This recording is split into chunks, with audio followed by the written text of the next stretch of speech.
At its closest point, the distance between Australia and the Solomon Islands is just under 2,000 kilometres. Being so near is why Canberra is so worried about the deals the small Pacific nation is signing with China. It means the once inconceivable idea of a Chinese military base being built right on our doorstep is now a reality. But if you think that's concerning, consider this. Beijing is also cozying up to Papua New Guinea, a country of much greater strategic significance. And at its closest point, PNG is less than 5 kilometres from us.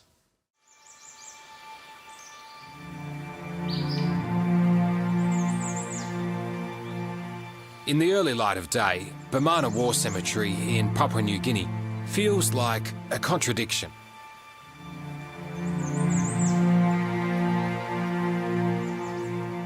The largest in the Pacific, it's a place of breathtaking beauty and unimaginable sadness. Meticulously maintained are the graves of more than 3,000 Australian soldiers who gave their lives to one of the most arduous campaigns of World War II. What's the overriding feeling for you when you come here? Well, I get emotional. I think of how my grandfather served in that war. He may have known some of these men here. For Gary Jufa, the governor of the province that takes in the Kokoda Track, this is a place steeped in solidarity and sacrifice. Well, it symbolizes a moment in time when our people came together, Papua New Guineans and Australians, for a common cause to fight for what they felt was right. Do you still feel that bond resonating today between Australia and PNG? Oh, yes. Papua New Guinea has such a strong connection to Australia that I feel these connections will never be broken. Right now, though, old bonds are being tested by a new struggle for dominance in the Pacific. On one side, an increasingly belligerent China. On the other, scrambling to catch up, the United States and its allies. Caught in the middle are Pacific Island nations with some tough decisions ahead. Is there looming World War III, for instance? Are we going to have to choose? Is that what is around the corner? Tonight, the growing danger on our doorstep. It is a bit like whack-a-mole, and so sooner or later they're going to get a foothold. How China is buying influence in the Pacific. Do you have any concerns that China has an ulterior motive here? We all feel that they have an ulterior motive. Everybody feels that. The high-stakes game that could reset the world order. I think freedom is worth fighting for. But you think freedom is under threat? I do. Just how far are our nearest neighbours willing to go? Can you give a wrought iron guarantee there will never be a Chinese military base, a Chinese naval base in your country?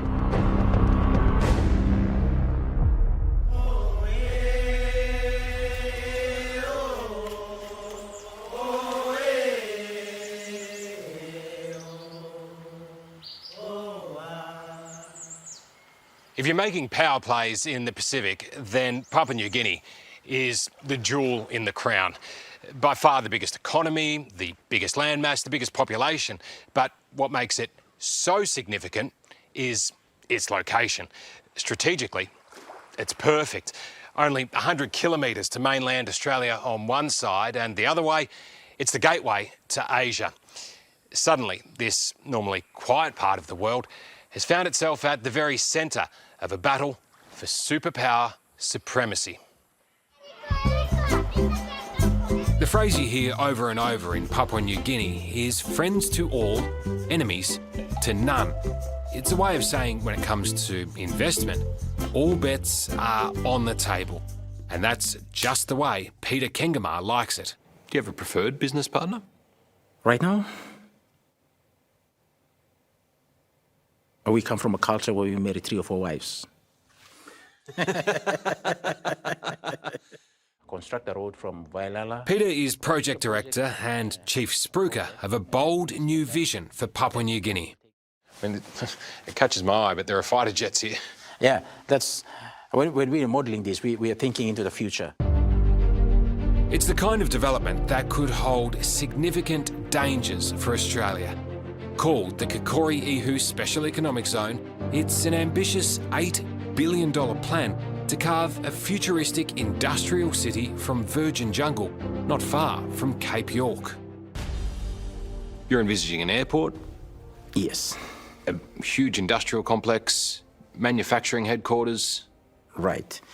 naval base, Yes, military base. yes, I mean, this is a big dream, yes. but you think it'll be reality very soon. It will be reality in the next 15 years. So we got to knock off bits and pieces starting now. And that's what we are doing now.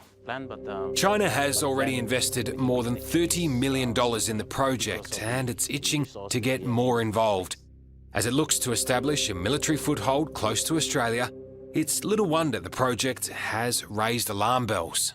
I guess where this gets tricky is because your development contains a military base, a naval base. Yes. That's a precarious position to be in if you're looking at whether you go with China or Australia. We are already getting support from China in the military. And they have opened the door already. You know, if they increase the amount of support they're giving in that space, in the military space, then they might pick up those two bases. So, yeah. That's why Australia's dropped off. China is inching way around, and I don't know what's going to happen. What's your message to Australia? If Australia wants to have some say in this, then today is the time for us to talk. A lot of Australians are quite worried about the growing Chinese presence in your country. Do you understand their concerns? I could appreciate their concern, but we know which boundaries to protect and which boundaries not to cross.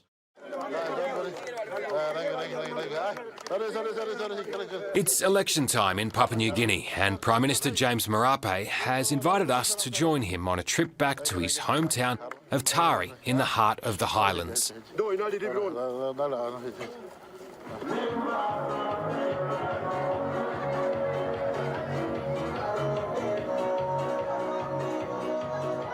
In PNG, electioneering can be an unpredictable business.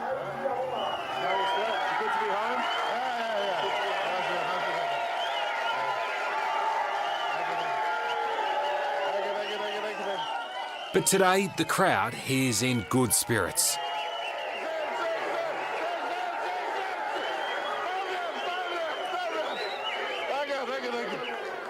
Like so much of Papua New Guinea, Tari is dirt poor. Here, geopolitical manoeuvring is just about the last thing on anyone's minds. Have you seen the plans for Kakori-Ihu? I've cited, EU Special Economic Zone proposal. Do you understand the concern in Australia when they see China funding a development like this? And the idea is to build a naval base and to build a military base. It may be a plan and concept, but at the national level, we have not sanctioned a naval base and defense, as you are alluding to. So can you give a guarantee there will be no military base at Kakori-Ihu? If there's a military base to be built in Kikori area, it will be a PNG Defence Force military base. It will not be a foreign military base. Would you allow China to build a military or naval base on your behalf? On our behalf, on our funding, maybe yes, but Chinese military base, no. But if it's Chinese technology and Chinese builders setting up a military base there, I mean... No, it can get into a pretty grey zone. That's a no-go zone for us. What's really set Australian nerves on edge, of course, is the recent revelation of a secret security deal drawn up by neighbouring Solomon Islands and China, perhaps paving the way for a military base to be built closer to Brisbane than Brisbane is to Perth. But if the Prime Minister's worried about it, he's not letting on. You know, Solomon Islands, next country over from you. There is now potential that China could have a military base just a few hundred kilometres from your country. Does that concern you? I have no knowledge of that proposal. Well, I mean, they've signed an agreement saying that they could have military presence in the Solomon Islands. I have no information on this. I have no information, to be honest. Really? Seriously. It's the biggest story in the region, and you're saying you don't know about it. I mean, are you just trying to be diplomatic there? No, to be honest, I have not seen it. I have not seen it. With all due respect, some might suggest you're burying your head in the sand. Not necessarily, not necessarily. I try my very best not to get into other nations' sovereign issues.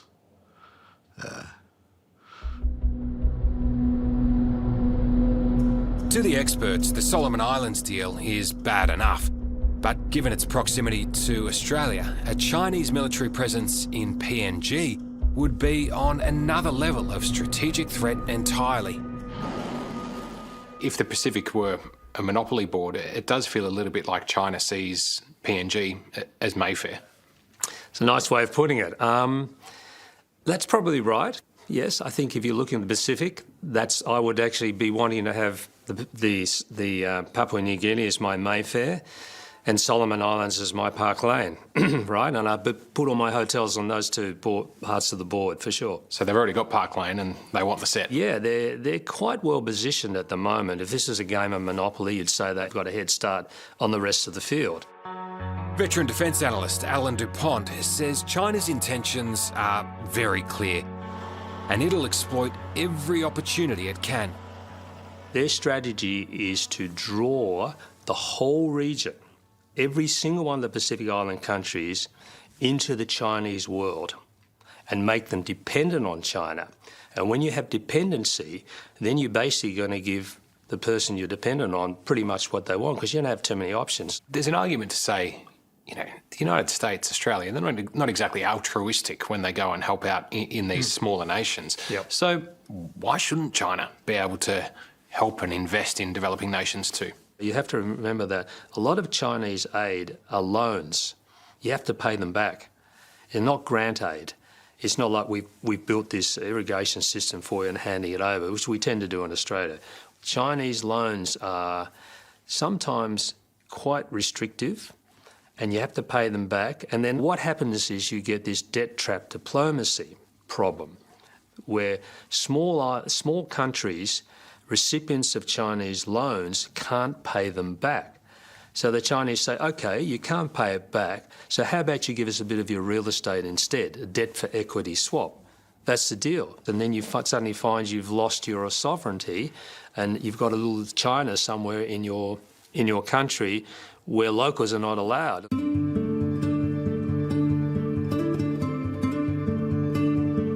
Debt trap diplomacy has already stung a number of countries, from Argentina to Zambia, Sri Lanka to Laos.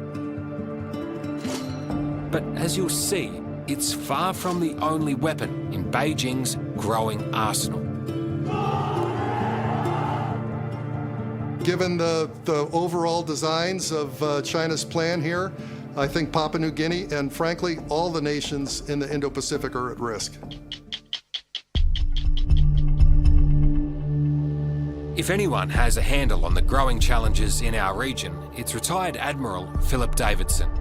Until April last year, he was the commander of US forces in the Pacific.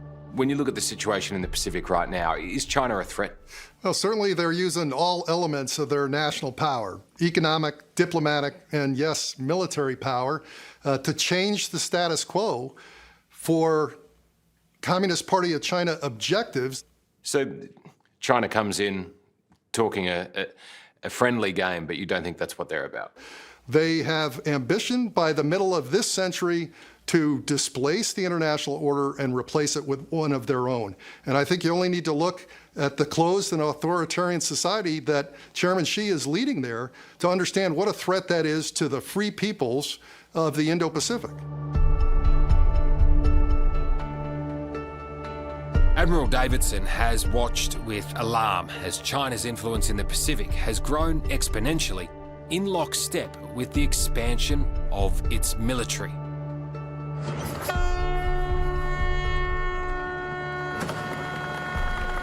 Just last month, with extraordinary fanfare, China launched its third aircraft carrier, the Fujian, its most sophisticated to date and seen as a rival to the very best of the US.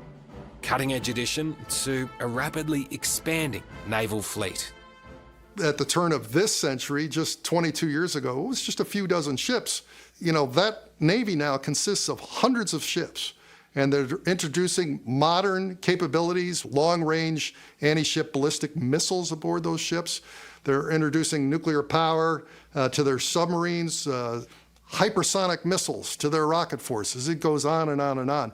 These are really profound changes in the last 20 years when there was no manifest threat from its neighbors. How real do you think the potential for conflict with China is? Well, I think in the very nearest term, China would like to do this diplomatically and economically. I think that's why you're seeing such assertive moves across the Indo-Pacific. The Solomon Islands specifically, I think is of key concern to the United States and to Australia, and should be seen as one of the opening volleys in a competition with China, because China is trying to change the status quo. Australia remains Papua New Guinea's largest development partner, but there is no doubt China is raising its profile here in dramatic style. Across the country, Chinese projects are sprouting like bamboo shoots. But PNG's Prime Minister James Marape is keen to highlight his country's close links to Australia. It's quite an impressive parliament. Yeah, well, one of Australia's gifts to us in the early 80s, and again, symbolic of our democracy, it depicts the entire nation still going strong, 46 years on. But given the efforts being made here by Beijing, it's perhaps no surprise the last big foreign dignitary to visit was China's Foreign Minister, Wang Yi, on a failed bid to ram through a sweeping trade and security pact with Pacific Island nations.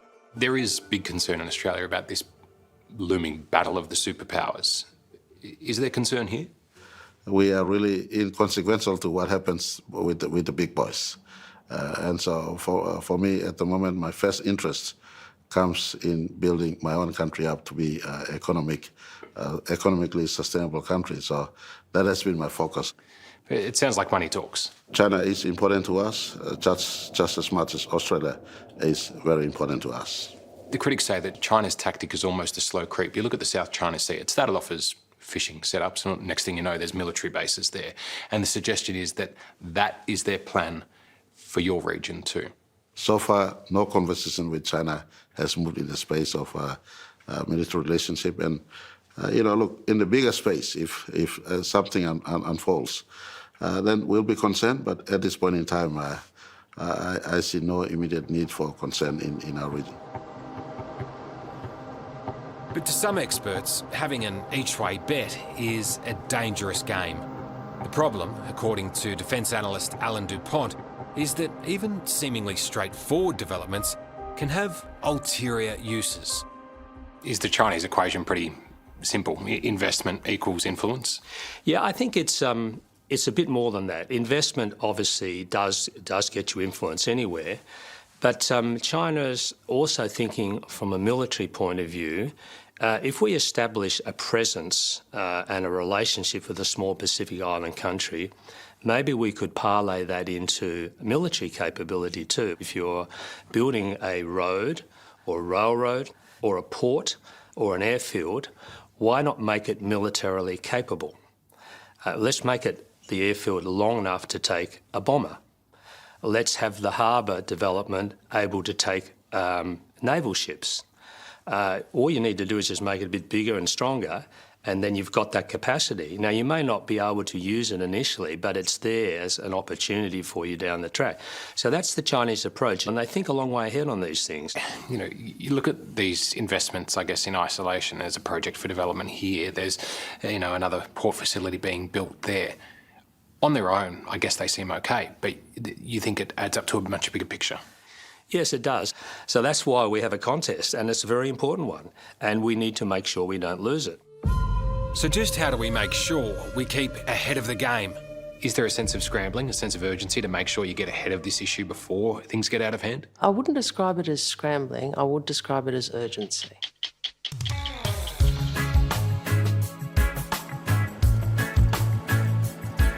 We've come to Manus Island to see an Australian win in the competition for influence in Papua New Guinea.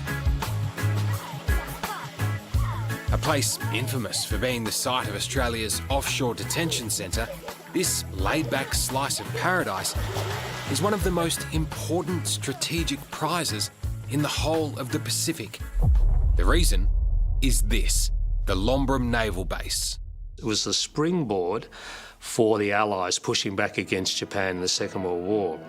So at the peak, that harbour was as important to the Americans in Australia as Pearl Harbor. A vital naval base in the Pacific is Manus Island in the Admiralty Group, which commands the approaches to Papua and New Guinea. At its peak, the base housed 37,000 military personnel, making Manus one of the most important staging posts of World War II. Defence analyst Alan DuPont views the strategically located deep port here just as important now as it was then. If you have a military presence there, you can project power out from Manus Island, not only into the South Pacific, but into the South China Sea. Also, if you wanted to attack Australia, it'd be the perfect place to attack Australia from, if you just turn it around. We're talking strategy here, but as soon as people start hearing, hang on, attack Australia? I mean, is that something that is on the cards in the years to come? If China thinks that Australia is going to join with the United States and Japan to support Taiwan in a war they feel they must win, they will target Australia militarily. All right? Now, the problem for China at the moment is most of their missiles don't have the range to reach continental Australia. But if you get a base on a Manus Island, for example, and you can put some of your missiles there, that's a different proposition. Suddenly, the whole of Australia comes within range, and all our military facilities and so on. A few years ago, when China was looking to invest in Lombrum, Australia recognised the danger, gazumping Beijing with a $175 million deal to upgrade the base, an agreement that allows Australian and US warships to dock here. China may have missed out on the Lombrum base, but it's getting a foothold elsewhere on Manus Island.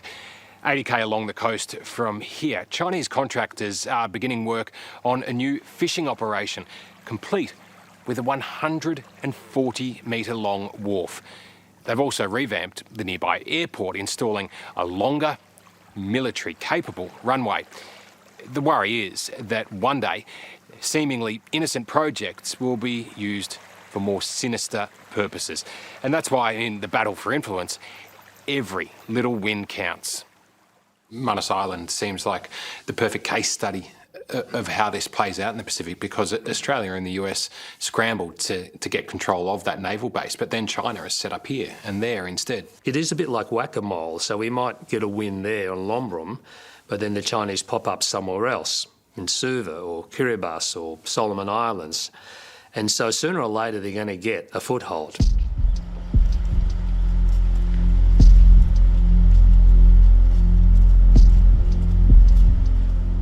What's become abundantly clear is that the security of Australia could well hinge on the leaders of some of the tiniest and most impoverished nations on Earth. I think we are facing the most challenging strategic circumstances since World War II. How we respond to that is the test of leadership. For Australia's Foreign Minister, Penny Wong, it's been a frenetic first few weeks in the job, zigzagging her way across the Pacific in a reassuring diplomatic dance. It's been a whirlwind couple of months for you. Yeah, it was a fair bit to do. I thought it was really important that we sort of get out there with the energy and momentum of a new government, try and leverage that as best as possible and make sure we talk with and listen to the region. It's important for Australia to do that. Right, guys, 3 cheers for Australia. Hip hip! Hip hip! So what is the pitch that, you stump up in these countries and say, all right? Well, I think the first pitch is we're family. We're part of the Pacific family. We are in the region. And the pitch is your security and your future prosperity is tied to ours. Every analyst will tell you that China doesn't exactly play by the rules on a lot of these issues. How do you beat someone that doesn't play by the rules? Well, my job as the Australian Foreign Minister is to try and utilise the tools we have to maximise Australia's influence and engagement with the region. Charm offensive? It's not just charm. I think it's, being authentic. And, I think demonstrating to the nations of the region, we get that our security is bound together. And no one can go it alone. The smaller and middle power nations, we have to work together. And we have to work together not just against, but for. And what we're working for, peace, security, prosperity. In this battle for influence, Papua New Guinea's Prime Minister, James Marape, says his country can be trusted to make the right decisions. It's nice to have two countries fighting for your affection, isn't it? No, we've been relating with both countries since 1975. There's always space for both nations without compromising our core principles as a country. Can you give a wrought iron guarantee there will never be a Chinese military base, a Chinese naval base in your country? There'll never be. The Solomon Islands gave similar commitments not that long ago, and history shows how that panned out. Hopefully, Papua New Guinea is truer to its word in years to come, as Australia's bonds in the Pacific are tested like never before. Could you have ever envisaged that Papua New Guinea would find itself at the centre of the biggest geopolitical battle of our time? Well, I'm certainly concerned, I feel personally that China is just moving around trying to put in place arrangements to feed its massive appetite for growth. That's what they're doing. But the way they're going about it is probably what is of grave concern to many nations, including us. Strong wording, though. You're gravely concerned about what's happening. Well, we are, because we want to ensure that we are not caught in the middle of a conflict that appears to be emerging, that's looming. Nobody wants to be in a conflict zone. The worst case scenario is a worry for us all. But for Gary Jufa, the governor of Oro province, those shared bonds between Australia and its nearest neighbour still count for a lot. That connection will always remain. But it can get stronger or weaker. And that all depends on how we manage our relationship going into the future. All relationships get tested over time?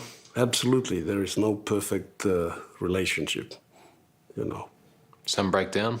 Some break down. They are bitter divorces that take place sometimes. But I don't think this would happen with PNG in Australia. We're going to be together for a long time. There'll be ups and downs, but PNG and Australia are firmly connected. Hello, I'm Tom Steinfort. Thanks for watching 60 Minutes Australia. Subscribe to our channel now for brand new stories and exclusive clips every week. And don't miss out on our Extra Minutes segments and full episodes of 60 Minutes on 9now.com.au, as well as the 9Now app.